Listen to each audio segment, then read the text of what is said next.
Hey everybody, this is Jimmy Tingle. Welcome to the Jimmy Tingle Show, appropriately named, I think. This is our first episode of our video show and podcast, and I couldn't be happier today to introduce my first guest. My friend Colin Quinn and I go way back. We go back to the 1980s in the comedy clubs in Boston and in New York. I got to meet him way back in the day. He was a big influence to me, a good friend, and we've been friends ever since, going back, whatever that is, 35 years, 40 years, whatever it is. But he's done a lot of great things. You may know him as from Weekend Update on Saturday Night Live. He's been in a ton of movies, and he's been pursuing the one-person show format for the last, 20, 25 years or so, and he's done a ton of them, or not a ton, but he's done several, and they're all great. And I want to talk to him about that because he's in Boston this Thursday night doing his show at the Wilbur Theater. So please welcome to the show, ladies and gentlemen, the one, the only, from New York City, Mr. Colin Quinn. Yes. Hi, Jimmy. We first met, I saw Jimmy Tingle. They go, you got to watch this guy, Jimmy Tingle. And I was up here at Boston in one of these clubs. And he goes on stage and he goes, folks, I'm the Pink Wonder. And then a minute later, he goes, the Czar of Watertown. And the crowds look at him. He had like 10 nicknames that he gave himself. He just got his haircut. He goes, folks, Spike Tingle. And it was the funniest, it was a hilarious act, but it was just, he was very unique. I knew from the beginning. I said, this guy's really great. He's really great. A man of many nicknames. Yes, he gave himself like 8 nicknames during that set. Really. Well, Colin, I used to, when I was trying to get booked at the Ding Ho, Barry Cremens, I was the daytime bartender and open mic performer. I said, Barry, why don't you book me? He goes, Jimmy, I can't tell Stephen Wright and Lenny Clark and, Paula Poundstone not to come in on Saturday night because we're going to book Tingle. He goes, you got to start your own room. Start your own room. You can book it. You can host it. You'll get all sorts of practice. He said, and so I found that room in Watertown, Mark's Pub in Watertown, and I think it was Lenny or Barry nicknamed me the Czar of Watertown because you didn't get into Watertown, Massachusetts unless you went through me. So that's how I got that nickname. But I think that whole idea of creating your own gigs, taking the initiative on your own, is something that I'm still doing with this podcast and TV show. And you've still been doing. I mean, you've been doing for many years with the one-person show format. So, Colin, first of all, I just want to talk about the show that you're doing on tour right now. It's called The Last Best Hope. Okay. Yeah. Tell me about this, how it materialized, and are you the last best hope is what I want to know. That's exactly right. Colin Quinn, the last best hope. And yeah, because it materialized just because, look, and I know so much of it is stand-up. Like when people say one-man show, we're stand-ups.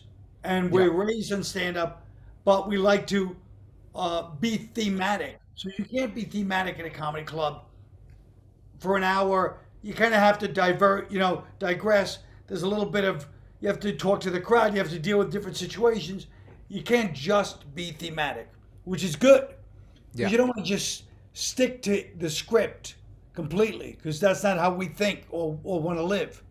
So, but this new show is an extension of Red State, Blue State. It's about how this country is basically shot, by our own, hoisted by our own combination of success and, like every country has their thing. It's not like we're unique, but in our own way, how we're falling apart. Right. Well, the show that you did before, I haven't seen this one. I'm going to go see it Thursday night, January 13th at the Wilbur Theater here in Boston. And I'm looking forward to that. But I did see the other one, your previous one, Red State, Blue State, and that was really about the divide in the country. So I'm curious, as you travel around the country, what are you seeing? Because you're in not just New York and Boston and L.A., you're all over the place. So what are you seeing around the country? I see people that are just nobody. The whole point of the States, it's always been like this, but social media just makes everyone see it all the time. It's like having the lights on 24/7. So I just see a bunch of states that are like, no, this is not what I consider the way I want to live. And that's every state and every person. So that's an issue. Right. So they all have their, their local desires, right? Around everything from education to taxes to the legalization of pot to everything. To culture itself, yeah. Yeah. You know? Right. Even something as simple as cursing.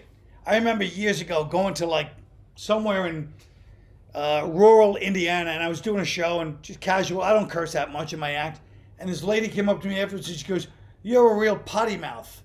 And I started laughing, and she was dead serious. I was like, "Oh yeah, people don't curse as much in the Midwest as they do where in some places where we hang out, you know." Yeah, definitely. I can remember doing the Punchline in not Atlanta. It was in Columbia, South Carolina, and I got the same feedback. And I don't swear a lot either in the show. I know you don't, yeah. But I used the term at the time, "God damn," and that was like, this is the Bible Belt, and "God damn" is like worse than the F-bomb. It's That's like, right. Like you're damning God, yeah. highly offensive, Yeah. and a lot of people. People complained about it. And this was a place where people are drinking. It was a nightclub, but it Yeah. was also in the mid 80s in Columbia, South Carolina. Yes. So that's definitely one distinction. I think, would you agree that most of the country or a lot of the places that you're going to are just, angry at the media? Would you say that they look at the media as like the enemy or? Yeah. They don't even Yeah. want anything to do with the media. Yeah. They want Right. nothing to do with it. They have their own media and that's it. Yeah, the local news, local television. Any places in particular that you were both really well received or really not well received that come to mind? No, I mean my whole thing is that I am by nature a both sideser. So that's the enemy of today's society, as you know. To be a both sideser is to be the ultimate sellout. But that's just my nature. So my goal is I'm giving my opinion and trying to make you laugh, and that's it. I don't care who agrees with me. I don't care who disagrees with me. I don't care who thinks I'm, a capitulator. I don't care. I advertise myself as a comedian first. So Yeah. if the crowd's laughing, I did my job. If they're not laughing, I didn't do it. It's very simple. Right. And so, but that you're being true to yourself because there are two sides to most issues. That's how I feel, yeah. But tell that to anybody in the country. True.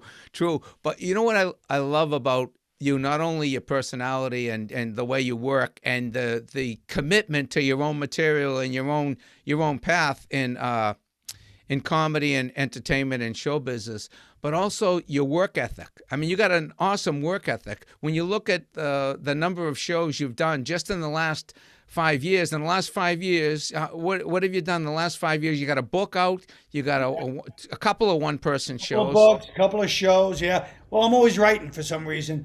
It became like almost like an OCD thing in a good way, where I'm always like, when I have free time, I just feel like writing. I love And writing. so do you have a certain time of day that you do it? Do you get up and say, I got to do 10 to 11 or? No, if I did that, I'd be better off. But I just always feel like it's almost like a form of clarity to me, where I'm like, what am I thinking about? What's going on? I start writing, and I'm like, oh, that's how I feel about that. It's the strangest thing. I can't articulate my feelings about what goes on in the world unless I write it first. Interesting. So you won't have a preconceived conclusion until you put it on paper? I still don't have a conclusion. I mean, if you look at the history of the world, this is just one of 10,000 preludes to war that have happened in history. Yeah. You know what I mean? This is just our version of a breakup, a war, whether it's a civil war or England and France. This is what happens when people disagree and they're close enough to each other to fight. And that's what I worry about. I feel like we're going to end up being like the West Bank all over the country. Right. People really divided. Colin, so, but in your process, okay, so you're writing almost every day, would you say? Yeah. So you get an idea, you do it on a laptop, are you old school writing on a legal pad? Laptop. I do a laptop, but if I go to work it out, then I write it on the cards Yeah, because just so I can say, oh, get the main thought down there. But because my laptop is full with thousands of rants, it looks right. like Ted Kaczynski probably has a cleaner laptop than I do. It's probably more clear. Right. But that's how it is. Yeah. Right. So, for example, red state, blue state, how Right. long did that take you to come up with? And then when did you start working on this new show? Because that's what intrigues me about your process. Like, even though you're doing red state, blue state, you're working on a new show while you're performing the old one. Well, yeah, because a lot of the material that I cut out of Red State, Blue State, I'm like, oh, could this be part of that new show, and do I have to just rework it? Yeah. But as you know, how many hours you have of material you never used? You Yeah. used it twice, right? So there's all that stuff too. So I try to rummage through that sometimes and get some stuff. So once in a while, I'll have a bit that's from 100 years ago, and then I'll just get a line out of it from now that could be. So how it is. It's a strange business because there's nobody ever set up maybe by the nature of how we are, nobody ever said, here's stand-up comedy done the right way. Here are the rules of stand-up. It's Right. the one business that does not have any of that. Right. Which is liberating, but also can be challenging to find your way in the business. Because we're also ADD. You know? Right. So, Colin, so you come up with these ideas, then you'll start going. You have a favorite place in New York. Is it the Cellar? Cellar. Yeah, I love going to the cellar. And then you got to go up there with your notes and you got to bomb a little bit, Yeah. to work out new stuff. I can't do it without bombing a little bit. You know what I mean? Yeah. It's Looking very at my painful. notes. Yeah, Yeah. it's the way it is. But I know. I do enough old stuff to make sure that they get laughs too. Right. Right. I think that's that's about the hardest challenge. I think breaking out new stuff is knowing that you're going to stammer through it and it's not going to work perfectly the first Right. time. But if you can get one laugh out of like 2 minutes out of that thought, then you got something anyway. But here's the other thing. What you just said is one of the most important things in stand-up. The one thing there's two things in my opinion that can ruin your comedy set. One is fear. You can never have fear. You can never be embarrassed or scared when you're doing stand-up. And the other one is you can't stammer. Now, as you know, I stammer. My whole career is stammering. So I feel like I have to really write material because I stammer naturally. But if they feel like you're stammering in a joke, even if you've gotten, I've had it happen where you're doing a joke and you've done it 20 times and it kills. And then there's one time for whatever distraction you stammer, it never works. So when you said stammer, that really hit me. Yeah. When people Well, get nervous on stage, they'll stammer, and then the audience just shuts down. they sense fear. They sense They fear. sense lack of confidence, and if he's not confident, well, I'm not going to be confident in laughing at it. You do. I always tell comedians, I go, young ones, I go, you do not have the indulgence of feeling scared. No matter where you are, no matter who's coming at you, you're not allowed to be scared. And even if you are, what do you do to overcome that fear? I mean, I think most of us have, that's not stage fright, but you got to get in the zone adrenaline, to but- go on stage, like No, you're but going I up to bat. I guess I shouldn't say fear. I should say you never have the indulgence to be uncomfortable. So if I'm in a room and there's 30 people watching me and they're all people that hate me, my biggest enemies of my history of my life, watching me, I can't feel ashamed or uncomfortable. You know what I mean? You Yeah. have to go, guess what? I don't care. I'm doing this and I'm going to be what I consider funny. Yeah. And if it doesn't get one laugh for an hour, I'm not going to ever flinch and be like, oh, guys, I'm sorry, this is awkward. No. That's it. Colin, one of the things I wanted to just thank you for and bring up, and one of the things that we we kind of bonded on early on is when we did meet, and there was it was a big drinking scene in Boston, and I was a big drinker and everything. And you said to me, Jimmy, your problem is your problem in this business is alcohol. You said if you ever quit drinking, I'll never forget this. You said if you ever quit drinking, you could be a really big star. And I remember thinking, a star. If I become a really big star, I can drink all I want. Yeah. And I remember thinking that, but it's the type of business that's kind of competitive, and your peers don't really say that to you.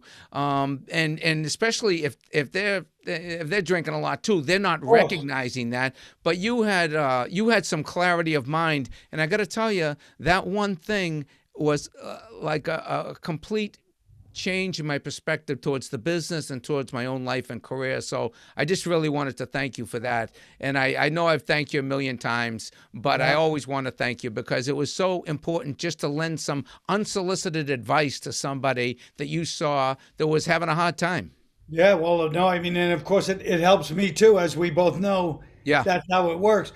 But also I had already quit drinking for a couple of years. And in those days, very few people were sober, Right. And I went up to Boston, and I was there for about 2 days, and I said, thank God I didn't start comedy here. I would have been dead by 1986. There's no way I would have lasted in that scene. Yeah. Because it was, people, you walk in, people are just on stage, the audience is doing coke. The whole place was a madhouse. Yeah. Everybody's drinking, forget about drinking, coke everywhere. So yeah, when I saw you, I was like, oh, this guy's so funny and so charismatic and so smart, but you were, even for that scene, you stood out as a guy that people were like, oh yeah, he's in bad shape.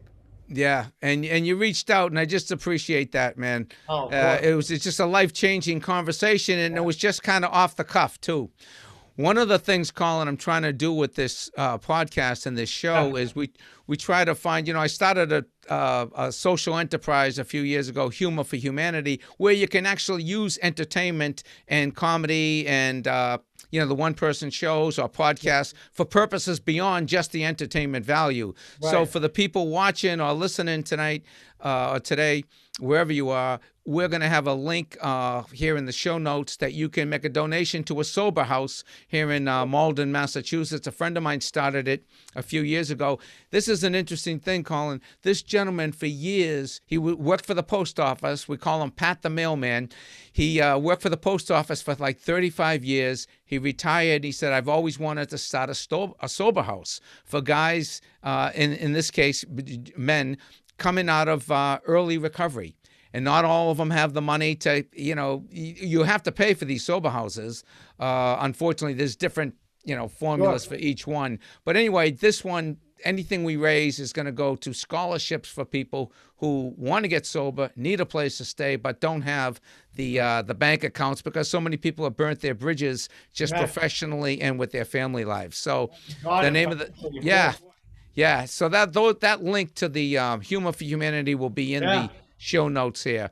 And so, Colin, I am excited. So thank you again for that. And thanks for your support of this show and Humor for Humanity. We'd love you to come back. I would love to come back. Yeah, next time you're coming through Boston, we'd love to have you talk about some other subjects. But anything else you want to let us know, Colin, about either your process or the new show, or what do you hope for people to take away from your shows? I mean, honestly, I'm hoping that if I could get to a point to really have solutions, because comedy's fun, because so many comedians, they do their act and there's a solution sometimes in their joke, and I'm like, that would actually work. And that's the fun part too, as of comedy. I remember you were famous for always saying, how about do this, take this group and put them there, and you would have all those, and that's the kind of stuff that I love in comedy personally, and you always had those great ones. And by the way, one of the best jokes it wasn't the solution one, but it was in that same set where you go, folks, nobody wants to register for a gun. It takes 2 weeks to get a phone. Right. But that's what I love about humor is instead of somebody scolding people, you're going, here's how I feel, but here's why you're listening to me. Because anybody can say, I disagree with this. making people laugh and going, oh yeah, it does take a long time to get a phone. Yeah. Right. Back in the 80s, they were But that's arguing funny. about us. They were arguing about a 7-day waiting period Right. to get a gun. And I was on the Tonight Show with Johnny Carson. I said, folks, a 7-day waiting period to get a gun, it takes 3 weeks to get a phone. And it's like one of those things that makes sense, Yes. and the audience can hear it. Yes, because it's funny. You're not talking down to people or scolding them or acting like I know the answer. You're like, look, I'm just telling you my viewpoint, and it's going to be funny, and it's going to make sense. Yeah. So that's the kind of stuff. When you hit those moments, you feel great, Right. But it has to be funny too, or else, like I said, anybody that goes up, anybody that goes on stage and scolds the crowd, I feel like it's taking advantage of your position and false advertising, because the sign outside says comedian, so the description of a comedian is to elicit laughter. That's what a comedian is. It's not to the highest form may be to also say what you want to say, but the first, like doctors first do no harm, first get laughs.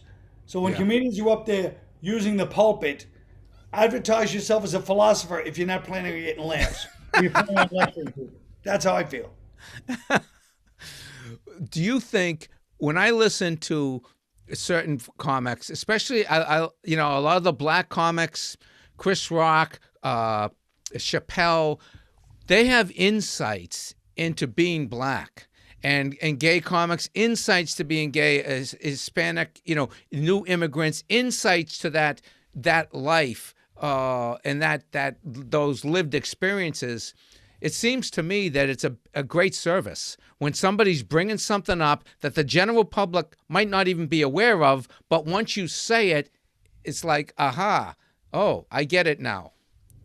And I Sure. think, do you think, so I guess the larger question is, do you think that it's, comedy can actually help heal the country rather than divide us? Do you think we can, get to the point where we're trying to make a concerted effort to do better and to actually unite people around certain issues rather than drive us apart?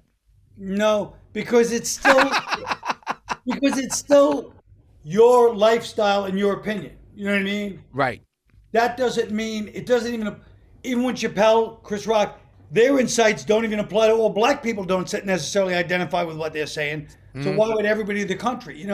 It's still people are still individuals. Yeah. So there's no sweeping truth for everybody in the world, or even in the country, or even in a comedy club. So that's the problem with life. Right. But when you have 1,000 people in a theater laughing at the same time, even though, you have people on the red states and blue states, Republicans, Democrats, whatever, if they're, at least for that moment, they're united in a common agreement that something is funny. I think that those days are over, but I do believe they existed. Now I see in comedy clubs, when you bring up subjects of consequence, Yeah. you see everybody get almost a fixed look before they hear what you have to say. Yeah. And yeah, I know what you're saying. Humor has a better shot than anything. But in the grand scheme of things, I wish that was true. So far, it has not been proven to be true. You know what I mean? Like, Yeah. I feel like everybody's like, yes, that was a show, and I appreciated the insight, but it's not world-changing wisdom in my life. Yeah. It's your life and the way you see things. I've had this experience, I've had this happen, and I have this obstacle here. So while I love it and I know what you're saying, it's not my exact truth. It's close enough where I can laugh at it, but it's not my aha moment of my life. You know what I mean? Yeah. You know what I found interesting, and tell me if you have a similar experience.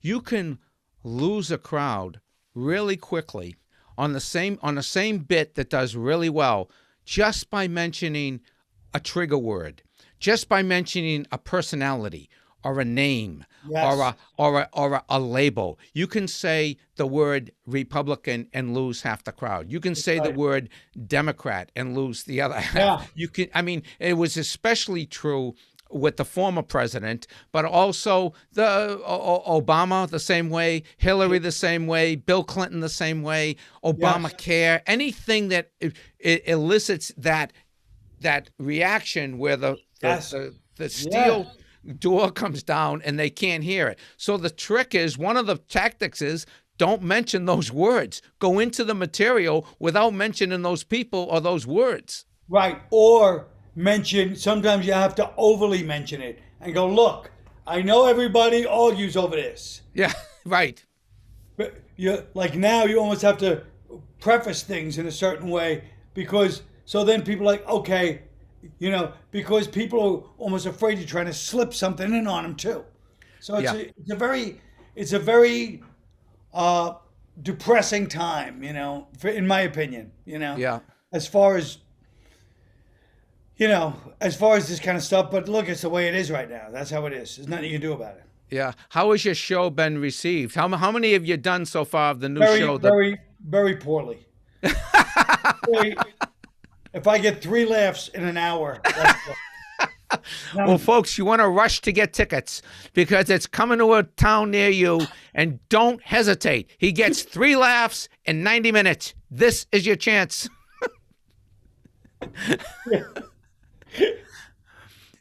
So, but seriously, how has it been received so far? It's great, but like you said, we noticed a little nuance of like, why do you have to be tense right now? I haven't even said anything. I just used some word, And so it is. It's like, and there's 1,000.